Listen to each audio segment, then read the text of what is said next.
بەڵازان خۆشەویستانمان وەک لە پێشەکیدا ئاماژەمان پێکرد مەکتەبی کاروباری وەرشی کۆمەڵی دادگەری ساڵانەوە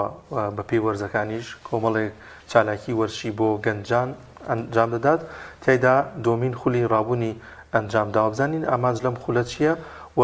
شێوازی بەشداریکردن چیەوە چالاکی وەرشیەکان چین لەم خولەدا و لەگەڵیشیدا بەشت شێوازەیەک بابەتە پەروەردەیەکان ئەو بابەتانی کە پێویستن بە گەنجان تێکەڵ بە چالاکی وەرشیەکان کراوە تاوەکو ئەو گەنجانی بەشدار دەبن لەم چالاکی وەرشیانەدا بتوان سوود لە بابەتە پەروەردەیەکان وانە پەروەردەیەکانیش وەربگرن. ئێمە گفتوگۆی زیاتری ئەم بابەتە دەکەین لەگەڵ میوانەکانمان بەڕێز کاک عادل عیزەت کارگێری ڕاگەاندن و پەیوەندیەکانی مەکتەبی کاروباری وەرشی کۆمەڵی دادگەری و هەروەها کاک دەرون محەممەد ئەندامی لیژنەی باڵای خولی دووەم یەخوا بەخێر بێن سواز بۆم دەرفەتە دەگە باس لە سەرەتا کاروبارەکانتان لە مەکتەبی کاروباری وەرشی کۆمەڵی دادگەریەوە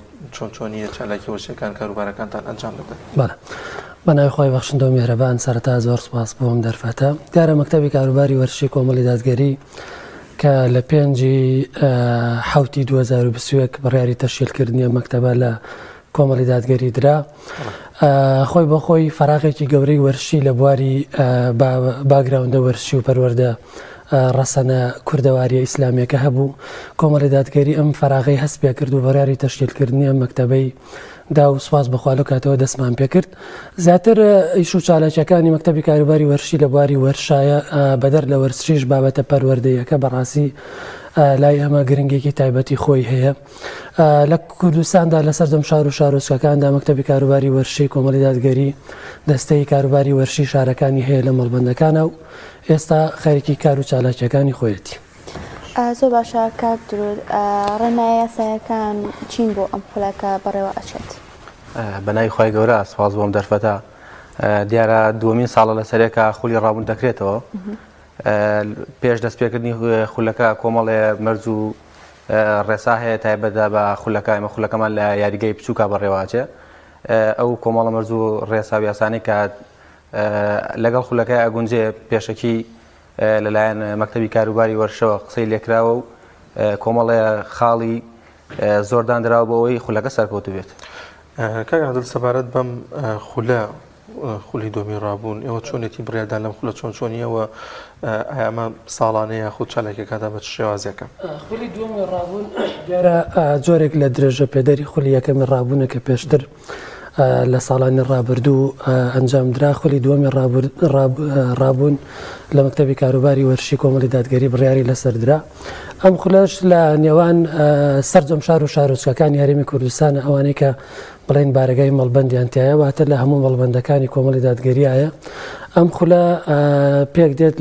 لە خولێک تایبەت بە سەرجەم شارەکان بنمونە لە هەڵەبجە بەجیا لە سلێمانی لە هەولێر لە ڕانیە لە سۆران خۆی بۆ خۆی خولەکەش پێک دێت لە هەڵبژاردەی لە چەند بڵێن بەشداربوویەک چەند فێقەیەک لە شارەکانە بەجیا بنمونە لە هەڵەبجە بەجیا ئەکرێت لە سلێمانی بەجیا ئەکرێت لە شارەکانە ئەمەش بە ئامانجی زیاتر خزمەتکردنی وەرزشکاران و خولەکە ئەم جارە لە نێوان ئۆرگانەکانی سەر بە کۆمەڵی دادگەریدایە بنمونە ئەنجومەنەکان یا ڕێکخراوەکان لەو شارەی کە تیا ئەنجامەدرێت. زۆر باشە کە عادل ئاماژەی بۆ کە سەرجەم شارەکان بەشداری تیاکەن ئایا چۆنچۆنی تیپەکان لە شارەکان داتوانن بەشداری بکەن لەم خولەدا؟ بەڵێ دیار لە هەر شارە و کۆمەڵێکی بۆ کاک عادل ئاماژەی پێدا بەشداری ئەەکەن پاشان لە هەر شارە و تیپێکە بێتە پاڵەوانی خولەکە دوای خولی دووەمی و دوایەوەی کە لە هەر شارە و یاری کۆتایی بەڕێوەجوو ئێمە جامی ڕابوونمان هەیە کە لە ماوەکانی داهاتووە ئینشاءالله پاڵەوانی هەر شارە و خولێکی تایبەتیان بۆ دەکرێتەوە ساڵی پێشوو لە کەلار کرا لەوان ئەم ساڵ لە شارێکی دیکە بکرێت لەناو ئەوانە پاڵەوانێکی تر دیاری دەکرێت ئەبێتە پاڵەوانی جامی ڕابوون. دەرون چالاکی وەرشیەکە چییە؟ یەک بڕکی وەرشیە خو چەند چالاکیەکە خولی دووەمی ڕابوون تەنیا تۆپی پێیە دیارە مەکتەبی کاروبار چالاکی تری هەیە بەڵام ڕابوون تایبەتە بە تۆپی پێ و لە یاریگای بچووکا بەڕێوە دەچێت. مەرجتان هەیە بۆ ئەو کەسانە کە بەشدارە بن؟ بەڵێ دیارە مەرجی یەکەم مەرجی تەمەند دیاری کراوە دووەمینیشان پێویستە سەر بە ئۆرگانەکانی کۆمەڵی دادگەری بێت اینجا دەتوانێت بەشداری خولی ڕابوون بکات. زۆر باشە کاک عادل خولەکەی دەست پێ ئەکات وە لەکوێ بەڕێوەچێت خولەکەوەکە پێشتر وتم لە سەردەم شار و شارۆچکەکانە بەشێکی زۆری دەستی پێ کردووە و بەرەو کۆتایی ڕوا لە کۆتایی ئەم خولەشەوە بڕیارە سەرجەم هەڵبژاردەی بڵین یەکەمی شارەکان یا یەکەمی مەڵبەندەکان خولێکی تری لەژێر ناونشانی خولی دووەمی جامی ڕابوون بۆ بکرێتەوە ئەویش وەکو کاک درود پێشتر ئاماژەی پێکرد لە یەکێک لە شارەکانی هەرێمی کوردستان ئابێت تایەدا هەڵبژاردەی سەرجەم مەڵبەندەکان ئەوانەی کە دەبنە یەکەم خولی دووەمی جامی ڕابوونیان بۆ بکرێتەوە. زۆر باشە دەستەی کاروباری وەرزشی مەڵبەندەکان لەم خولانەدا چۆن ڕۆڵ ئەبینن؟ دەستەی کاروباری وەرشی مەڵبەندەکان هەر مەڵبەندێک لە شاری خۆی ڕاستەوخۆ سەرپەرشتی خولەکە ئەکەن و ئەمانش لیژنەیەکی تایبەت بە خۆیان هەیە لیژنەکەش پێک دێ لە خودی بەرپرسی دەستە بەرپرسی ئەنجومەنی بانگەواز و بڵێن پەروەردەی مەڵبەندەکە لەگەڵ بەرپرسی ئەنجومەنەکان و ئەمانە ڕاستەوخۆ لیژنەیەکن کە سەرپەرشتی خولەکە لە ڕووی ئیداری و یاساییەوەکەن. بۆ پێکەمە دومین ساڵە ئەم خول ئەنجامەدرێت فیدباکی ساڵی ڕابردووتان چۆنی بوو و حتمما کێشە و گرفتێک هەبوو بێت ئەم ساڵ هەموو جۆدێکتانەوەی ئەو کێشە و گرفتانە بوونیان نەبێت و چۆن توانیتوانە ئەو گرفتانەی کە بۆ ساڵی ڕابردوو ئەم ساڵ بتوان لەم خولەدان نەمێنێت. سپاس بخوا کەمترین کێشە و گرفت ڕوبەڕووی خولەکان بۆ کاک عادل ئاماژەی پێدا کۆمەڵی کەسن کە لە مەڵبەندەکانە سەرپەرشتی دەکەن ئەمەش بۆتە هاوکارێک بۆ ئەوەی خولەکە بە جوانی و بەباشی بەڕێوە بچێت. پێش دەستپێکردنی خولەکە ئێمە کۆمەڵێک بەرز و ڕێسایمان هەیە کە پێشێکی بۆ سەرجەم تیپە بەشداربووەکان نێردراوە بۆ ئەوەی بتوانن لەو مەرج و ڕێسانەیە بەشداری خولەکە بکەن و خولێکی جوان و قەشەنگ بێت. زۆر باشە کاک درود بێگومان تۆ پێ کۆمەڵێک یاسا و ڕێسای خۆی هەیە ئێوە چۆن توانیتوانە تەنسیقی بکەن لەگەڵ خولەکانتە؟ بەڵێ دیارە ئێمە خولەکەمان لە یاریگای بچووکە بەڕێواچێت. ئێمە پێشتر مەکتەبی کاروباری وەرزش بەڕاوێش لەگەڵ سەرجەم مەکتەبی کاروباری و شارەکانە ڕاوێژمان کردو و کۆمەڵێک مەرج و ڕێسامان داناوە کە نزیکی خۆی لە حەڤە خاڵا بینێتەوە لەو حەڤە خاڵە ئێمە توانیمانە مەرجەکانی یاسای تۆپی پێ بچووکراوە لە ناو یاریگای بچووکە تاتبیقکەین و خولەکە بۆ شێوە بەڕێوە دەچێت. بەگشتی چەند تیب لە سەراسەری کوردستان بەشدارە بەگشتی لە سەرجەم ئۆرگانەکانە ئەگەر وەکو فێرقە سێرێکی نزیک 80 فێرقە بەشداری کردووە تاوان هەر فێرقەیەکیش نزیک 15 یاریزان ئەبێت ئیتر بەپێی کەم وزایی شوێنەکان فەرقەکات بەڵام بەگشتی نزیک 80 فێرقەیەکە بێت. زۆر باش کاک عادل لە ئەنجامدانی ئەم خولەدا کێ هاوکاری ئێوەی کردووە؟ لە ئەنجامدانی خولەکە خۆی بە خۆی هاوکاری سەرەکی بەڵێن کۆمەڵی دادگەریە و بەتایبەتریش مەڵبەندەکانن لە شار و شارۆچکەکانە کە ئەمانە ئەرکێکی زۆر گەورە بۆ ئێمە جێبەجێیەکەن ئەرکێکی گەوریان لە ئەستۆ گرتووە لە ڕووی ئیدارەدانی لایەنی بڵێن بە جۆرێک لە جۆرەکان مادی خولەکەوە لەگەڵەوەی کە مەکتەبی کاروباری وەرشی بۆ خۆشی ڕۆڵێکی بەرچاوی هەیە لە ئیدارەدانی بابەتی بەشێک لە مادی بڵێن خولەکە و هاوکاتیش ڕاستەوخۆ سەرجەم خولەکان بە ڕێنمایی ڕاستەوخۆی لیژنەیەکی باڵا لە مەکتەبی کاروباری وەرشی کۆمەڵی دادگەری سەرپەرشتی ئەگرێن و ئیدارە ئەدرێن. زۆر باشە کاک عادل ئەوەی کە گرنگە بناغی ئەم ئیشەتان بناغی ئەم وەرشەتان پەروەردەیە بۆ پەروەردەتان تێکەڵ بە بابەتە وەرشەکان کردو هەڵبەت بینیمانە خولەکانی پێشووترانی شوێنانی دیکە مەبەستم دەستگا بێت یاخود ڕێکخراوی یاخود هەر شوێنێک بێت کاتێکە خولێک گەنجامدان ئەنی پەروەردەی تێدا نەبوو بۆ کۆمەڵی دادگەری گرنگە گەنجانیش لە تەنیش چالاکی وەرشەکاندا پەروەردەش فێر ببنوان دەکەم دیارە ئەگەر من وەڵامی ئەو پرسیارە بدەمەوە ئەبێ بگەڕێمەوە بۆ سەرەتای تەشکیلکردنی مەکتەب کە سیاسەتی حەکیمانی کۆمەڵی دادگەری لە کوردستاندا هەستی بە فەراغێکی گەورەی بواری وەرشە کرد کە بەڕاستی ئەویش بوارە لایەنە گرنگە پەروەردەیەکە بوو. ئەگەر سەرنج بدەین ینی ئەگەر سێرنجی بارودۆخی گەنج بدەین لە وڵاتی ئێمە کە بەڕاستی ئەوەنە بەلاڕێدا ئابرێ لەلایەن بەشێک لە دەسەڵات و بڵین سێکتەرێکی تری سەرەکی بەهێزی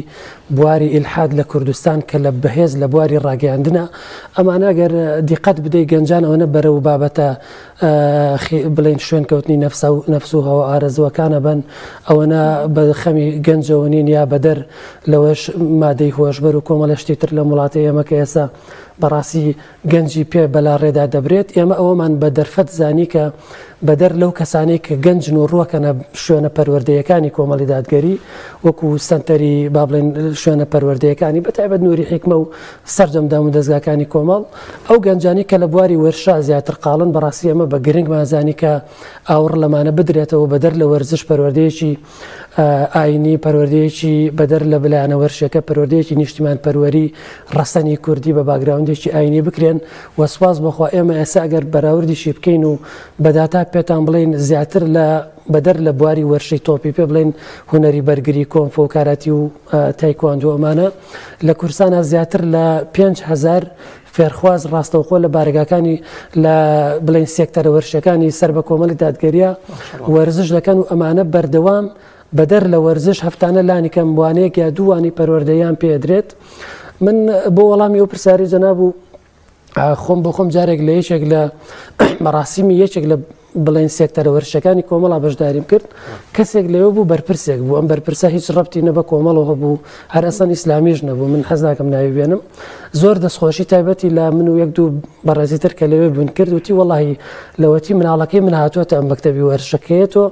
ینی من شەرمەکەم ئەوەنە بەڕێز و بە احترام و سڵاو لە دایک و باوکێکات و دەستی دایکی ماچەکات و ینی ئەڵێ پەروەردەیەکتان کردووە کە ئەبێ لە کورسانە خەڵک چاو لە ئێوە بکات جا ئێمە لەو ڕوانگەوە کە ئەو کەسانی کە مەرجنی ڕووبکەنە بارگاکانی ئێمە بۆ وانەی بڵین ئاینی کە ڕووەکەنە وەرزش ئێمە با گرنگ مازانیوە بەبێ هیچ باگراوند و ئاماژەیەکی حیزبی کە ئێمە وەرە بە کۆمەڵیا لەو بابەتانە خزمەتیان بکەین بە پەروەردەیەکی ڕەسەنی ئیسلامی کوردی کورتپەروەری لە کورساندا کە بۆ ئێمە وە خاڵی سەرەکی و جۆگەری ئەمە بۆ بەڕاستی وانە پەروەردەیەکان چین بە دیاریکرا لە نێو خولەکاندا ئایا ئێوە کەسانی پسپۆر بانخواز دێنن لەگەڵیدا جار کۆڕێک شتێک بەسێ بۆ ئەم گەنجانە وانە پەروەردەیەکان تەبەن ئێستا وەکو مەکتەب ئێمە سەرقاڵی منهەجێکی پەروەردەین کە بۆ تەواوی کوردستان پلان و بەرنامەشی بۆ بەڵێ منهەجێکی گرنگمانەیە کە ئینشاءڵڵا لە داهاتووە لە چەند مانگی داهاتووە تەواوە بێت و ئەو کات بەتێر و بڵێن تەفاسیل باسی لەسەرەکەین بەڵام بەدەر لەوە وانەکانی ئێمە ئێستا وانەی بڵێن ژیانی پێغەمبەری خوای عەلەیهی سڵات وسەلام ئەو بابەتانەی کە پێویستە گەنج لەم ڕۆژە بیزانێت چۆن بەلا ڕێدا نەبرێت چۆن فێڵی لە نەکرێت چۆن تەنانەت بە ناوی ڕێکخراوی تەنانەت بە ناوی دینەوە چۆن ئەم کەسە نەخەڵەتێنرێ و سەری لە شتێکەوە دەرنەچێت کە بەڕاستی هیچ خزمەتێ بە کۆمەڵگە نەکات ئەو بابەتانەیە و مامۆستاکانیشمان هەمویان مامۆستای خەڵکی زۆر تایبەت و تێگەشتون لە بواری پەروەردەی ئاینی حتا پەروەردەی بەدەنی ئێمە بەدەر لەوەش خولی چەندین خولی وەرشیمان خولی بڵێن تەندروستیمان بۆ وەرزشوانەمان کردوێتەوە کە چۆن خۆیان پارێزن بەدەر لە خولە وەرشەکانی ئێمە خولی ڕایەنەریمان تەبەن هەبووە لە تەواوی کورسان و لێک تێگەیشتنێکی زۆر باشمان هەیە لەگەڵ سێکتەرەکانی تری وەرشە بە ئامانجی ئەوەی کە خزمەت بە بواری وەرزش بکەین هەروەک ئێمە ئەو خولانەی کە ئیکەینەوە تەنانەت تا ئاستی سەرۆکی بەشی وەرزش بەڕێز دکتۆر نازم تێدا بەشدار بووە بەڕێز دکتۆر هاوکار ئەمانە بەڕێز دکتۆر خەسرە و گورون کە بەخۆی لە کوردستان و تەنانەت عێراقی شەڕەقەبێکی بەرچاوی گەورەی وەرشیە سوپاس بخواتوانیمانە خزمەتیان پێ بکەین بە بوارە وەرشەیی خۆمان بەدەر لە وەرزش وەکو پەروەردە وەکو لایانی ڕایەنەری و تەنانەت دادوەریش با بڵێن زۆر باشە کاک درود ئەو گیر و گرفتانەی کە لە خولی پێشوداهاتۆتە بەردەمتان و لەم خولەدا چارەسەرتان کروای خۆت ئەو بربەستانە چین کە هاتوونەتە ڕێتان دیارە بە حکمیەوەی ئێمە لە یاریگای بچووکە یاریەکەین لە زۆرێک لە شارەکانە یاریگای گەورە هەیە بەڵام بۆ ئەوەی خولەکە سەرتاسەری بێ و هیچ کێشە و گرفتێکمان بۆ دروست نەبێت چونکە خودی کوردستان ئەو یاریگای گەورانە کە هەیە تایبەتە بەیانەکان یانەکانی ڕۆژانە مەشق و ڕاهێنانی خۆیانی تیاگەن ئێمە بۆیە لە یاریگای بچووکمان هەڵبژاردە بۆ ئەوەی کەمترین کێشە و گرفت بێتە ڕێمان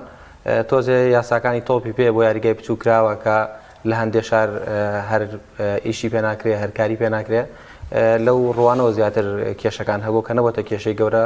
واتە و تیپانێک کە بەشداریان کردووە لە سەرەتاوە ئاشنای یاساکانی یاریگای بچوو کراوە نەبوون پاشان خولی دووەمی ڕاون کە بەشداریان کردووە زۆرینەی تیپەکان هەم پابندن هەمیش شتەکان لە ئاسایی بۆتەوە ئاست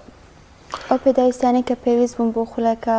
کێ دابینی کردو بۆتان و ئایا توانیتوانەوە هەموو پێداویستەکان دابین بکەن وەکو عادل ئاماژەی پێدا ئێمە لە مەڵبەندەکانەوە هاوکاری خولەکە ئاکرێ و خەڵاتی یاری کۆتایی پاڵەوانتەکەش لەلایەن مەکتەبی کاروباری وەرشی کۆمەڵی دادگەرەوە بۆ سەرجەم ئەو شوێنانی کە پاڵەوانتەکەی تێدا کراوەتەوە دابین کراوە لێرەشەوە مێت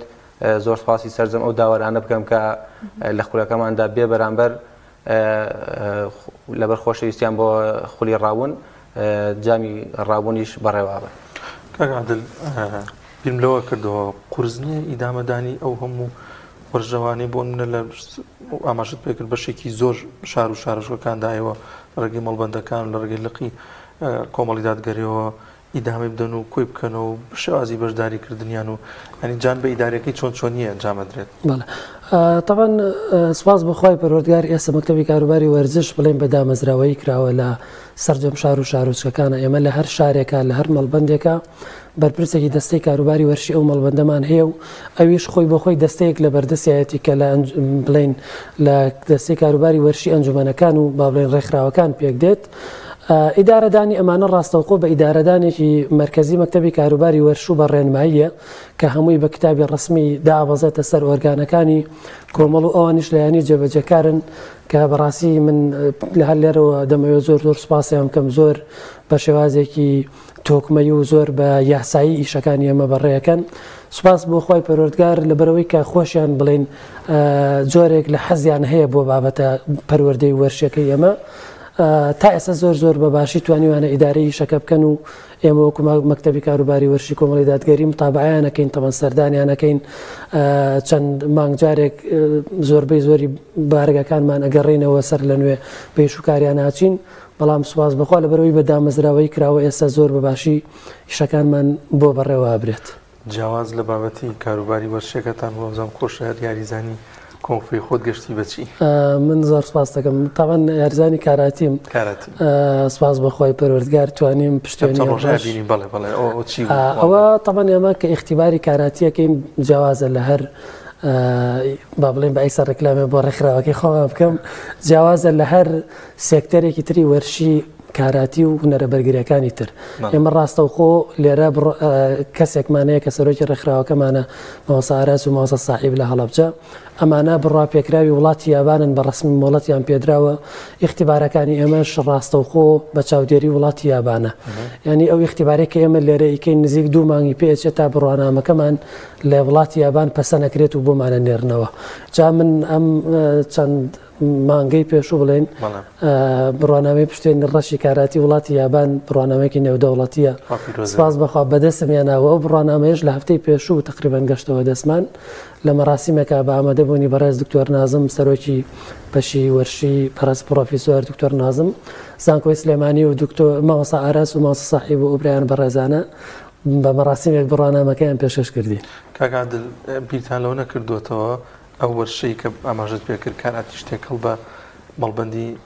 کاروباری وەرشی کۆمەڵی دادگەری بکرێت و گەنجان بتوان ئەو وەرشەش ئەنجام بدرێت؟ بەڵێ تەبەن ئێمە نزیکیمان وەکو مەکتەبی کاروباری وەرزش بڵێم هەیە لەگەڵ ڕێکخراوی جێکەی کاراتی و چەند ڕێکخراوێکی تری کاراتیە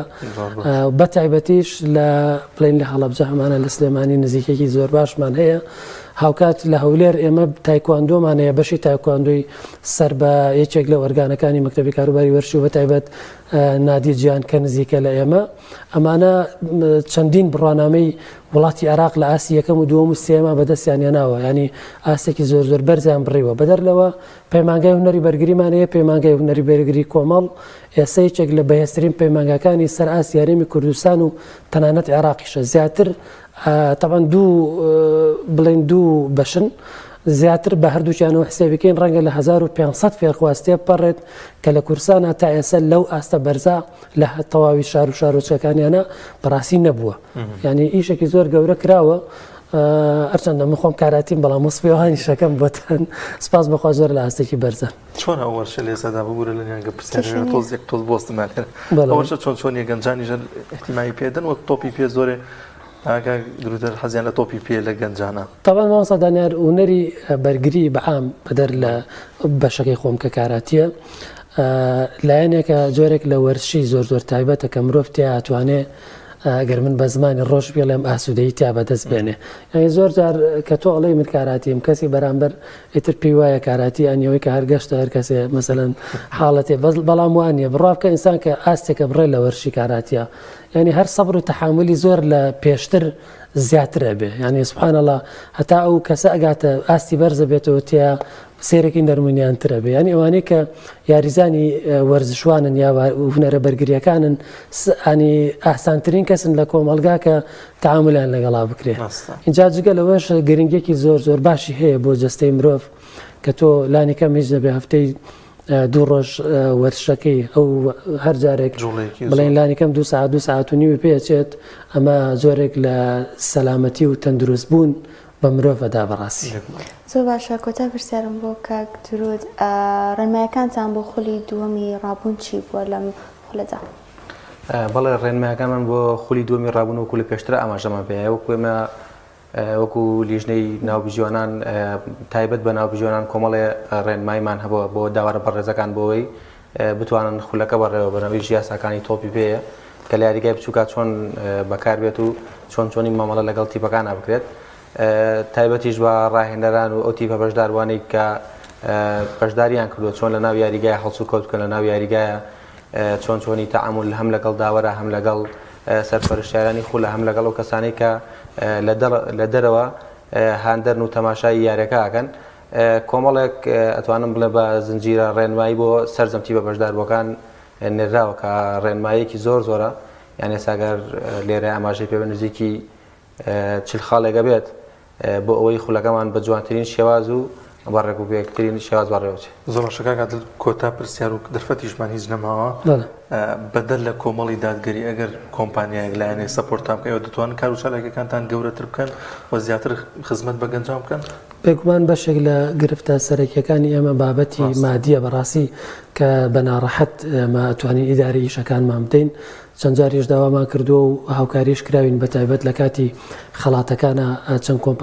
کۆمپانیای چرای مەکە و مەدینە پرایانی کۆمپانیای پارێزان ئەمانە بە گەشتی عومرە سەپۆرتی ئێمەیان کردووە بەڵام ئەگەر هاوکارەکان بۆ ئێمە زیاتر بێت زیاتر و چالاکترە بین ئەمەش بە ئاقاری خزمەتکردنی بە وەرزشوانانی ئازیزی کوردستان و یەک شتیش ئەمەوێت لە کۆتاییە بیڵێم بە خەڵکی بە شەرەفی کوردستان ئەڵێم کە منداڵەکانتان بە سێکتەرە وەرشەکانی کۆمەڵی دادگەری بسپێرن بۆی منداڵێکی پەروەردەکراوی وەرزشی جەستەی بەدەنی بەهێز مناڵێکی پەروەردەکراوی کوردەواری و ئاینی پیرۆزی ئیسلامتان پێشکەش بکرێتەوە و نمونەشمان بە سەدان و بە چەندین